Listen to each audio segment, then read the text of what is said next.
आज का प्रातः क्लास है 14 दिसंबर 1968 शनिवार।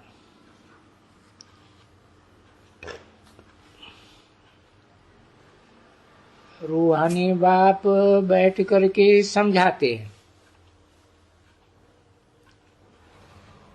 मना समझाने वाला रूहानी बाप है, सुप्रीम सोल।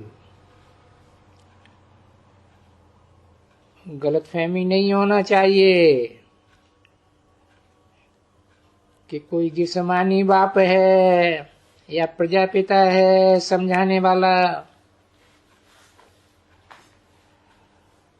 हाँ, ये जरूर है कि समझाते तब है जबकि ये शरीर है। ये मुकर्रर रथ है तो समझाते हैं, नहीं तो समझा नहीं सकेंगे। क्योंकि निराकार आत्मा बिना शरीर के कैसे बोलेगी, कैसे समझाएगी? तो नहीं समझा सकेंगे। और वो भी समझाना करना सन्मुख समझाना होता है।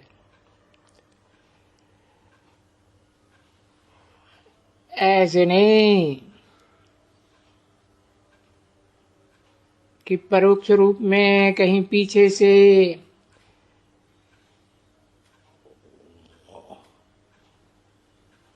प्रेरणा से समझाते रहेंगे। और जो सन्मुख समझाया जाता है, फिर ये जो लिखत बनती है वो दूर दूर तक बच्चों के लिए जाती है।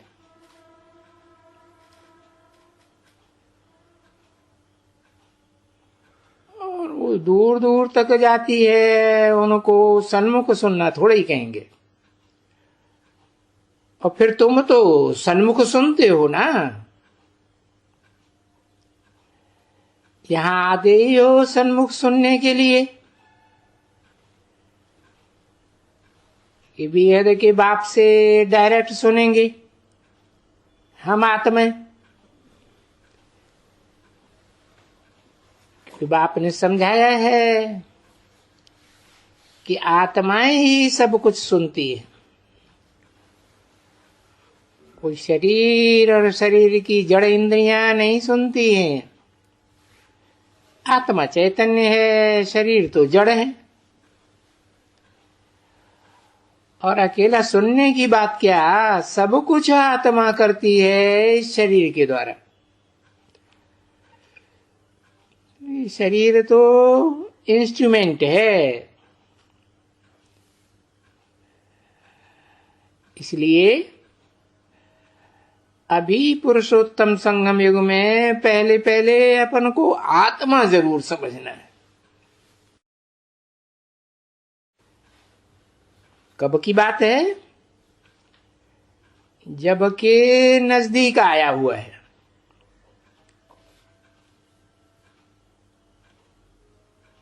मुकर्रर रथ में आया हुआ है ना, और तुम बच्चों को मिला हुआ है ना। हाँ, ये बात जरूर है कि गायन है पुरुषोत्तम संगम युग का, कि पुरुषोत्तम संगम युग में ही आत्मा और परमात्मा, जो परम पाठधारी परमात्मा है और जो आत्माएं हैं, वो बहुकाल अलग अलग रहे। यज्ञ के आदि में साथ में थे, फिर बहुत काल तक अलग अलग रहे। तो अभी इसका हिसाब भी तो बच्चों ने समझा ना,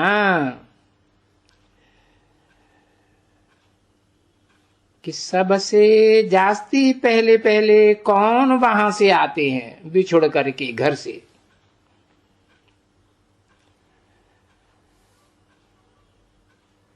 वो परम ब्रह्म तुम्हारा घर है ना, बाप जिस मुकर्रर रथ में पहले पहले प्रवेश करते हैं, नाम ब्रह्मा रखते हैं। तो ब्रह्म तो है ही, परंतु पहले पहले प्रवेश करते हैं, इसलिए परम ब्रह्म है।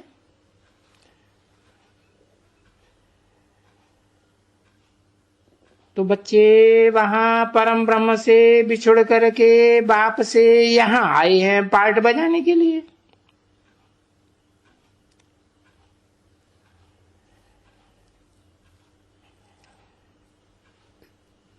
तो ये तिथि है ना,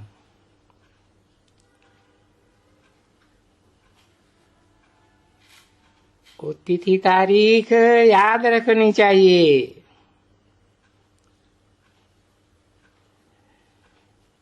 कि वहां से छोड़ करके कब आए,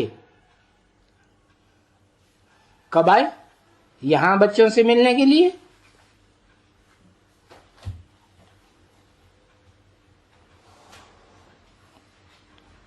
कोई तुम्हारे से पूछेंगे ना कि तुम बेहद के बाप से कितना समय अलग रहे। अरे यहां बाप से मिलने कब आए, कोई पूछेंगे तुम कितना समय अलग रहे बाप से, बेहद के बाप से है। वहां ओम मंडली में मिले थे या नहीं मिले थे, मिले थे।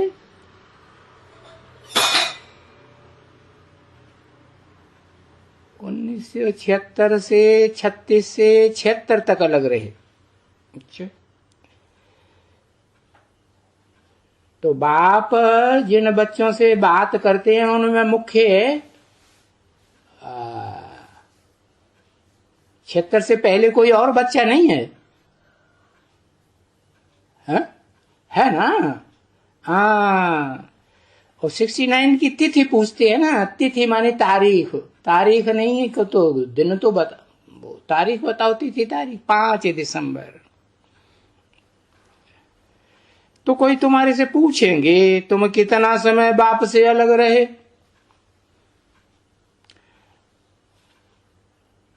तो तुम ये कहेंगे कि 5000 वर्ष हम अलग रहे शूटिंग के हिसाब से है? शूटिंग के हिसाब से 5000 साल अलग रहे या नहीं रहे। अरे पीछे 5000 वर्ष कहो ब्रॉड ड्रामा में,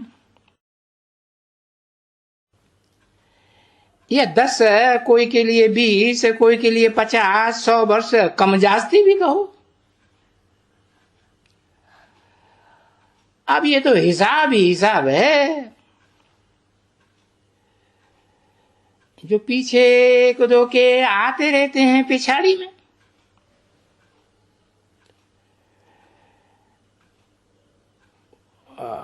परंतु ये तो मालूम है ना बच्चों को कि कैसे नंबरवार आते हैं। कोई नंबर 1 में आते हैं, कोई बीच में आते हैं, कोई अंत में भी आते हैं, और फिर आते तो हैं, फिर कैसे ये नंबरवार मिलते भी हैं।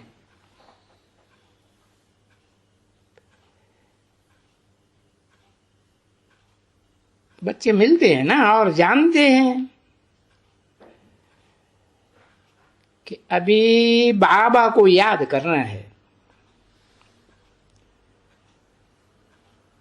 ऐसे नहीं आत्माओं के बाप को याद करना है सिर्फ, नहीं, निराकार बाप और निराकार बाप के साथ बाप जिस मुकर्रर रथ में साकार में आते हैं, तो निराकारी और साकारी दोनों बाप के मेल को याद करना है। अभी उसे याद करने से क्या होगा है?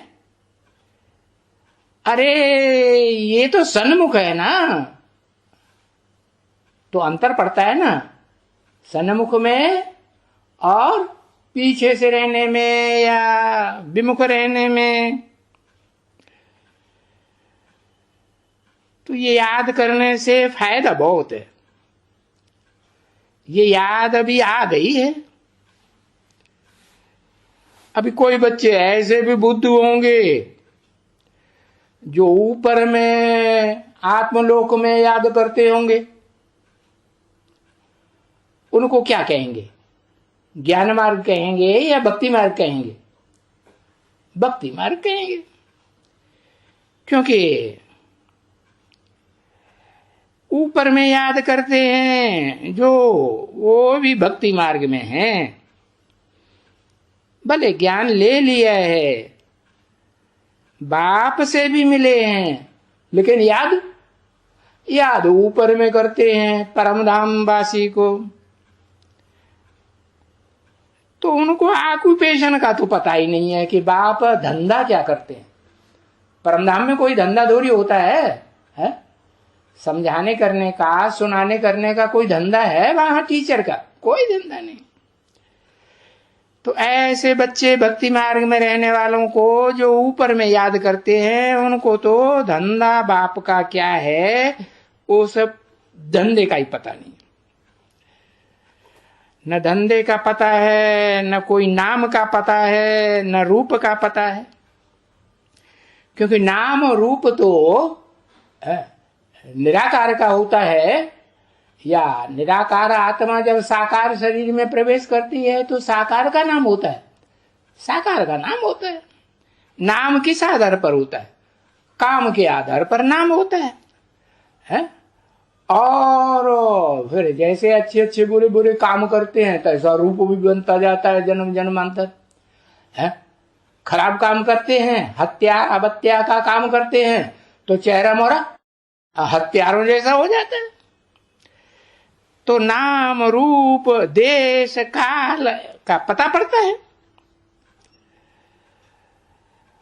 अभी पुरुषोत्तम संगम युग में तुम रुद्रगण बच्चों को तो नाम रूप देश काल का सब कुछ पता है।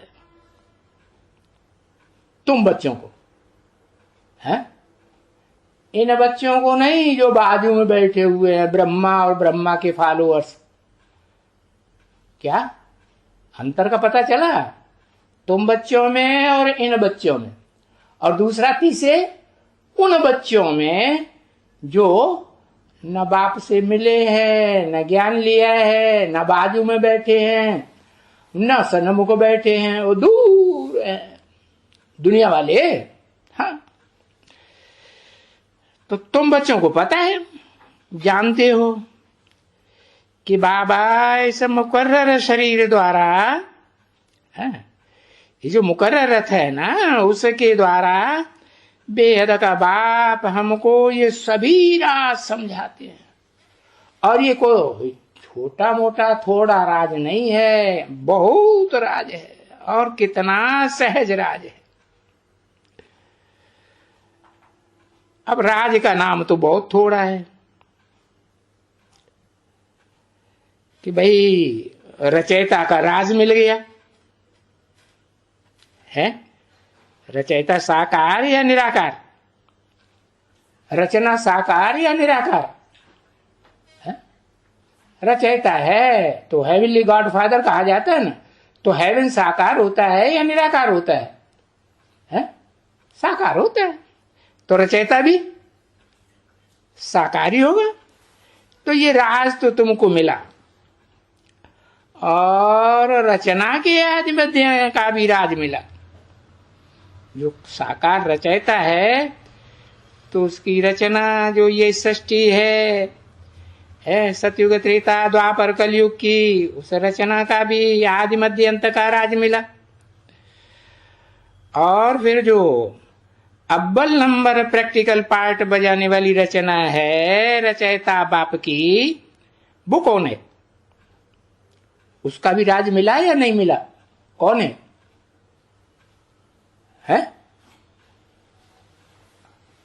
अव्वल नंबर रचना रचयिता बाप की।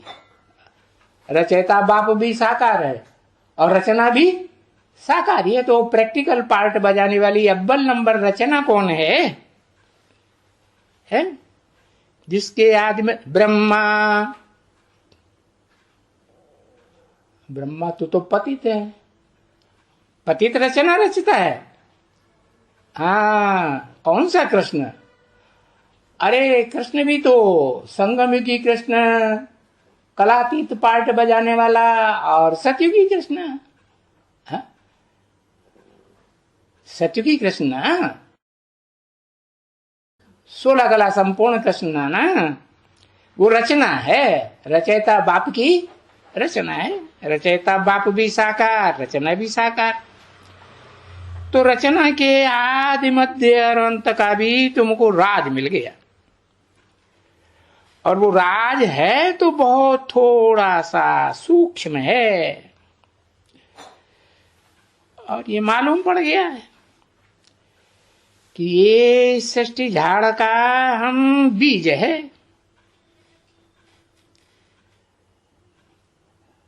बीज है, बीज है मतलब बाप हो गया है? बीज को ही तो बाप कहा जाता है। और ये आत्माओं का झाड़ ऊपर में उल्टा रहता है। गीता में क्या कहा? कहा ना, ऊर्ध्वं मूलम अधः शाखा अश्वत्थम आहोरव्यम, ऐसे बोला ना। ठीक है ना बच्चे? तो आते जरूर है यहां से, यहां इस साकार सृष्टि पर। ऐसे नहीं कि निराकारी आत्माओं के धाम में ही बैठे रहेंगे। क्यों आते हैं? क्योंकि नई दुनिया साकार सृष्टि को, हेवन को स्थापन करना है। तो ये तो उन दोनों का बेहद के बाप का काम है। एक बेहद के बाप का काम है कि दोनों का है? दोनों का है। और वो काम, जो धंधा बताया बाप का ऑक्यूपेशन, वो सन्मुख पार्ट बजाते हैं। कहा? सत्ययुग त्रेता द्वापर कलयुग में नहीं, संगम युग में सन्मुख पार्ट बजाते हैं। ऐसे नहीं कि कोई परम धाम में बैठ करके, आत्मलोक में बैठ करके प्रेरणा से स्थापना करते हैं नई दुनिया की। हेवनली गॉडफादर हेवन की स्थापना कहां? सुप्रीम एबोर्ड में बैठ के करेगा क्या? नहीं। जानते हो तुम बच्चे कि वो तो अभी सन्मुख है, और जो सन्मुख है वो बाप है या बाबा है? क्या कहेंगे? है? अरे निराकार बाप है निराकार आत्माओं का, या बाबा है? क्या कहेंगे? मुसलमान तो कहते हैं बाबा आदम। वो है? वो भी अकेला नहीं है, अकेला साकार आदम क्या करेगा? मनुष्य सृष्टि का बाप मनुष्य साकार, तो बाप भी साकार है, तो अकेला क्या करेगा? नहीं, वो निराकार आत्माओं का बाप वो साकार आदम में आकर के सन्मुख पाठ बजाते हैं। तो ये उनका धंधा है, और ये धंधा आत्मलोक में बैठे बैठे नहीं करते। तो ये बात तुम बच्चे जानते हो कि वो अभी सन्मुख है और हमारा बाबा है, और बाबा इस तन के द्वारा हमको समझाए रहे हैं। क्या कहा? इस तन के द्वारा। इस तन के द्वारा इस किसे कहते हैं, उस किसे कहते हैं? अभी 68 की वाणी है ना, तो इस तन के द्वारा माना ब्रह्मा के द्वारा है, या समझाने वाला जो टीचर है तो वो किसके द्वारा समझाता है? शुरुआत में ही बताया, रूहानी बाप बैठे करके समझाते हैं बच्चों को। तो रूहानी बाप रूहानी बच्चों को समझाते हैं, या देह अभिमान में रहने वाले बच्चों को समझाते हैं? रूहानी। तो फिर बाबा इस तन द्वारा हमको समझा रहे हैं। किस तन द्वारा? जरूर है, जो ब्रह्मा का तन था ना 68 में, 68 की वाणी है ना, तो उस तन में सुप्रीम सोल आत्माओं का बाप भी मौजूद और मनुष्य सृष्टि का बाप भी प्रजापिता मौजूद है या नहीं है? है, हाँ, वो भी है। तो बस यही प्यार हुआ। क्या प्यार? रूहानी बाप का रूहानी बच्चों को यही प्यार हुआ। वो सिर्फ प्यार जिस्मानी बच्चों को मिलता है या रूहानी बच्चों को भी मिलता है, आगे पीछे की बात है। कोई को पहले मिलता है, कोई को बाद में मिलता है। भाई किसका प्यार है? कहेंगे बाप को प्यार बच्चे करते हैं। यूं भी तो बाप इतना दूर रहते हैं, है? भक्ति मार्ग में भी कहेंगे कि प्यार करते हैं बच्चे बाप को या नहीं करते हैं? करते तो हैं, भले इतना दूर रहते हैं। दूरी का, लंबाई का किसी को पता हो सकता है?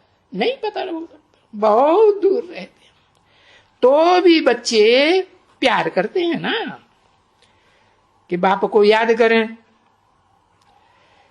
परंतु भक्ति मार्ग में उनका बायोग्राफी कुछ भी पता नहीं है कि उनकी जीवन कहानी क्या है। क्यों नहीं पता है? क्योंकि इस संगम युग की बात को कोई भक्ति मार्ग में जानता है? जानता ही नहीं। बस यादगार मनाते रहते हैं। पुरुषोत्तम मास मुसलमान यादगार मनाते हैं, क्या? रमजान का महीना मनाते हैं ना, है? तो पता कोई को कुछ भी नहीं है। बाकी प्यार तो करते हैं ना, तो भी प्यार करते हैं कि बाप को याद करें, है? कोई को भी वो आ कर करके क्या सिखलाते हैं, है? नहीं तो देखो, बंडर तो ये है कि ये शास्त्र भी है आदि सनातन देवी देवता धर्म के। क्या जो शास्त्र लिखे गए हैं वो शास्त्रों में कहाँ की बातें लिखी गई हैं? कहाँ की यादगार हैं ये शास्त्र? सतयुग की, त्रेता की, द्वापर या कलयुग की, पुरुषोत्तम संगम युग की यादगार हैं। जो शास्त्रों में ये देवी देवता धर्म की बातें लिखी गई हैं, तो अभी अभी ये तो विनाश हो जाते हैं ना बच्चे। ये जो शास्त्र मनुष्यों ने लिखे हैं द्वापर युग से, ये तो विनाश हो जाते हैं। बाकी ये जो ज्ञान है जिसको कहते हैं रुद्र ज्ञान यज्ञ, क्या? रुद्र माने रौद्र रूप धारण करके ज्ञान प्रत्यक्ष होता है। बिनु भय प्रीति ने होए गुसाई, जब तक प्यार से समझाते रहते हैं तो बच्चों को कभी निश्चय होता है, कभी नहीं होता है। निश्चय अनिश्चय के चक्र में डोलते रहते हैं। बाकी ये है जब विकराल रूप रौद्र रूप धारण करते हैं उस समय जब विनाश होता है ना, तो ये अज्ञान का विनाश हो जाता है। ज्ञान के बाद सब बच्चों के अज्ञान का विनाश हो जाता है।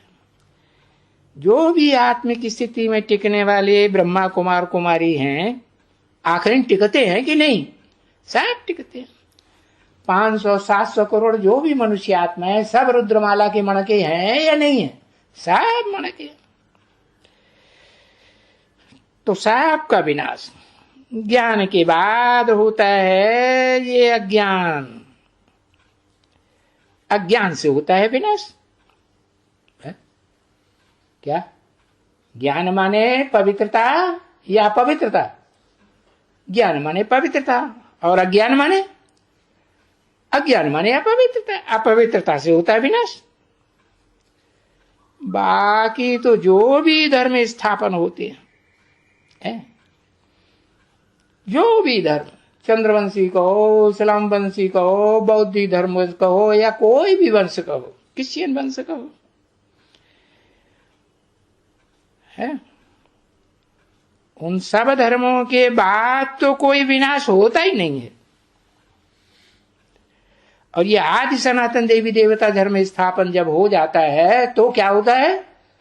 तो फिर विनाश होता है सारी सृष्टि का, सब धर्मों का, सब राज्यों का विनाश हो जाता है दुनिया से। इसलिए सब धर्मों का विनाश और एक सद्धर्म की स्थापना। उस स्थापना में ये जो ज्ञान देते हैं तो वो ज्ञान भी विनाश हो जाता है। ये ज्ञान सत्युग त्रेता में रहेगा, इतना विस्तार में नहीं रहेगा।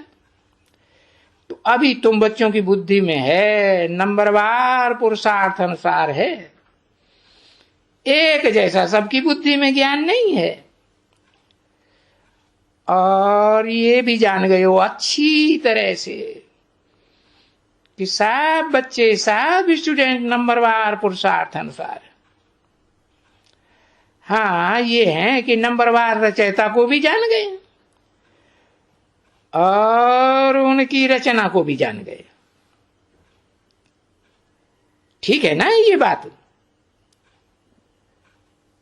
तो ये रचना कैसे अनादि है और ये रचयिता कैसे अनादि है?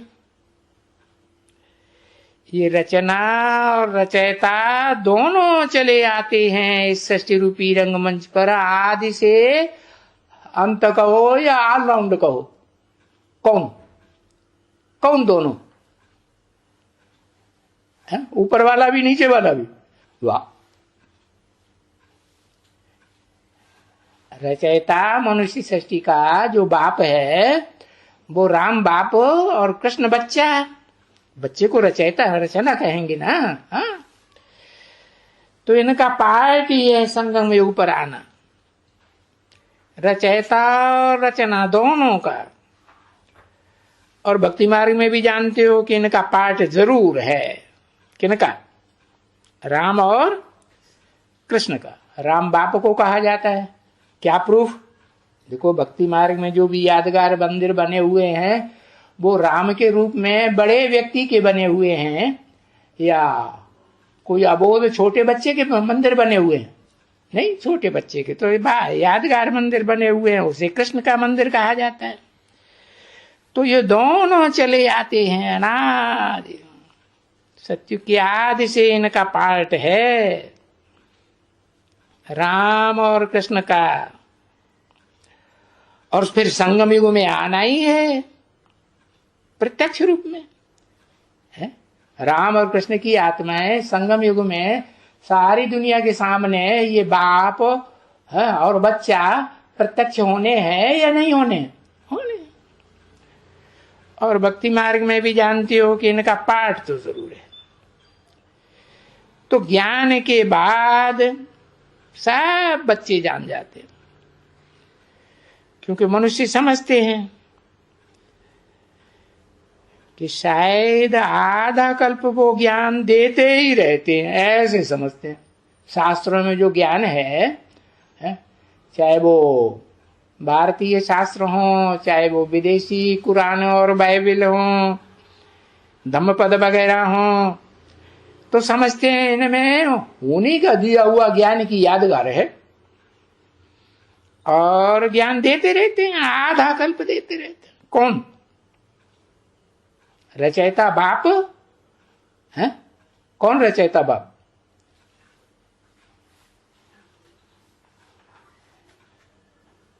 जो मनुष्य सृष्टि का बाप आदम या प्रजापति है या प्रजापिता कहा जाता है, वो देते रहते।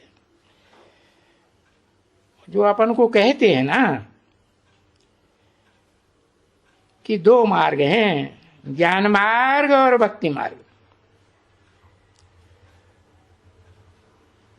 तो ज्ञान भी प्रारब्ध में आधा कल्प चलता है और अंधश्रद्धा की भक्ति भी आधा कल्प चलती है, और ये भक्ति भी चलती रहती है। ऐसे नहीं है कि ज्ञान भी चलता रहता है, नहीं। ज्ञान का इनहेरिटेंस सतयुग त्रेता में मिलता है, और एक ही दफा करके वो ज्ञान देते हैं। ऐसे नहीं कि चारों युगों में 4 बार आते रहते हैं, जो गीता में लिख दिया है संभवामि युगे युगे। तो भाई कोई 4 युग हैं तो चारों युगों में आते हैं, नहीं। बैठे सतयुग में कोई को ज्ञान नहीं देने की दरकार रहती है, नहीं। बस ये क्लास ज्ञान का सारी दुनिया का एक ही बार संगम में चलता है, पुरुषोत्तम संगम युग। तो ये समझाते हैं बच्चों को, बुद्धि में समझना है कि पुरुषोत्तम संगम युग क्या है। जैसे भक्ति मार्ग में कहते हैं अधिक मास, पुरुषोत्तम मास नाम दिया है यादगार में। तो ये भी अधिक युग है, 4 युग माने जाते हैं ना। ये बेहद ड्रामा के 4 सीन हैं मुख्य, उनमें 5वें सीन का किसी को पता ही नहीं है, तुम बच्चों के सिवाय। तो बच्चों को ये बुद्धि में समझना है कि ये बेहद का क्लास ज्ञान का कहाँ चलता है, और सारी दुनिया का ये ज्ञान सिर्फ एक ही बार, क्योंकि औरों को भी समझाना है। क्योंकि तुम्हारा सारी बात है, ये सारा तुम्हारा जो पद मान मर्तबा है सो समझाने के ऊपर ही है। कौन समझाएंगे? जो समझे हुए होंगे वो ही समझाएंगे, है? या समझ करके दूसरों को समझाए ही नहीं, चुप होके बैठ जाए एक जगह, तो फिर उनका पद बनेगा, ऊंचा पद बनेगा, छोटे बड़े राजा बनेंगे? बिल्कुल नहीं बनेंगे। राजयोग तो समझाने से ही समझेंगे, क्योंकि दुनिया में, नई दुनिया में जाना है। ऐसे तो नहीं है कि पुरानी कलयुगी दुनिया में जाना है। तो तुम्हारा ज्ञान है नंबरवार पुरुषार्थ अनुसार। तुमको जो पद मिलता है वो भी नंबरवार पुरुषार्थ अनुसार, और है ही तुम्हारा ये ज्ञान जान करके नंबरवार पुरुषार्थ अनुसार पद भी। औरों को जानना, जनाना और समझाना, क्योंकि कोई और को भी नॉलेज में समझाए करके तब उसे छोड़ना है। ऐसे नहीं कि अधूरा समझे और छोड़ दें, तो वो ज्ञान तो प्रायः लोप हो जाएगा। ऐसे नहीं होता है कि जो बिल्कुल लोप हो जाए। सत्युग त्रेता में भी कुछ न कुछ है, अंश मात्र आत्मिक स्थिति, ये ज्ञान की बात है ना, रहता है। तो इस समय में तुम जानते हो पुरुषोत्तम संगम युग की बात है, और इस ज्ञान को जान करके जो जास्ती औरों को समझाते हैं, कब? मरने के बाद समझाएंगे सूक्ष्म शरीर से, या मरने से पहले? मरने से पहले समझाते हैं, क्योंकि बाद में तो फिर विनाश होने का है ना, फिर क्या समझाएंगे? तो विनाश होने के बाद तो समझाने की बात ही नहीं, विनाश होने से पहले समझाना है। देखो, सबको ये है कि सबको हम ये बाप का परिचय दे रहे हैं, ये बाप का, किस तरफ इशारा किया? ये जो बाप है सनारसठ में जो प्रवेश करके बोलता है, वो एक बाप है या कंबाइंड बाप है? हद का बाप है क्या? नहीं है, तो बेहद का बाप। और दोनों ही बाप बेहद के, तो परिचय देवे। और रचना के आदि अंत का भी परिचय देवे कि रचयिता कौन है और रचना वाली आत्मा कौन है।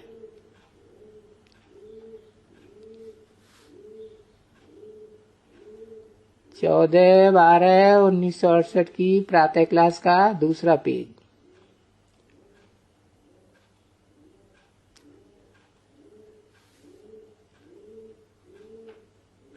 तीसरी लाइन है। ओम शांति।